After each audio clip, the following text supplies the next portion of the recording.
para mas madaling i-blow mamaya. Apat? 40. Ano ba ako? Kaya ganun yung natin.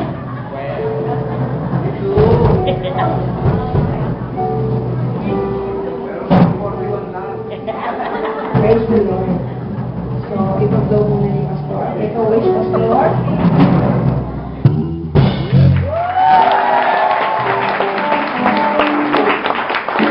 So, ayan po. So, sige po, ito na po yung pagkakataon na atin po siyang i-bless sa pamamagitan po ng ating pananalangin. Ituon po natin ang ating mga kamay towards Pastor Edgar. Hallelujah.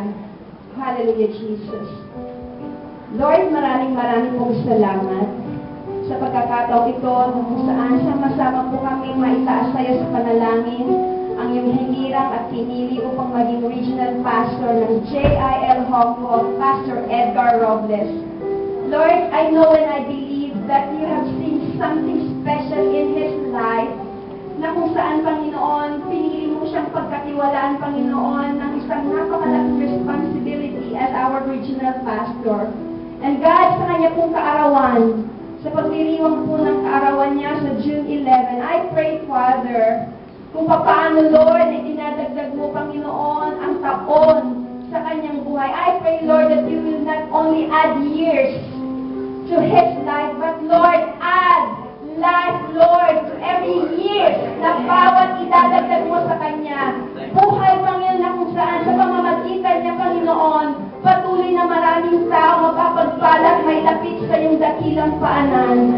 God, I pray, ibigay mo po sa kanya, Lord, i-grant mo po sa kanyang extraordinary strength, wisdom, revelation na nagmumula sa iyo, nakakailanganin niya upang, Panginoon, patuloy niyang magampanan ang bagong responsibility na ipinagkatiwala mo sa kanya. Lord, he needs you more than ever before, Lord, Holy Spirit. God, I pray, patuloy nga po ang dalangin namin.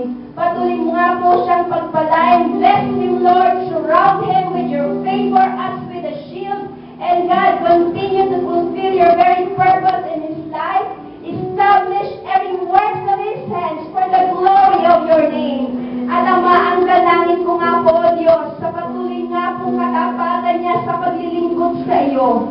Lord, bless him, Lord, at patuloy mo i-extend ang territory na kanya pong pinakatayuan. Patuloy nga po i-extend mo, Panginoon, ang kanyang nasasakupan. At hayaan nga po, O Diyos, na maranasan niya ang iyong kamay, ang lagi pong nakadantay sa kanya. Patuloy pong sumasama, nagbibigay ng lakas at kakayanan upang patuloy nga, O Diyos, maluwalhati ka in everything na kanya pong gagawin. Lord, maraming pong salamat. Patuloy nga, O Diyos, pakabalutan mo siya ng iyong banal na dugo, sampung Panginoon ng kanyang sambahayan, kay Sister Ice, kay Tiel, at maging sa kanila pong bagong magiging supling, ang magiging anak po nila, Panginoon, Lord, at sa maraming pang magiging miyembro ng kanyang pamilya, Lord, bless them exceedingly, abundantly beyond their ability to think and pray.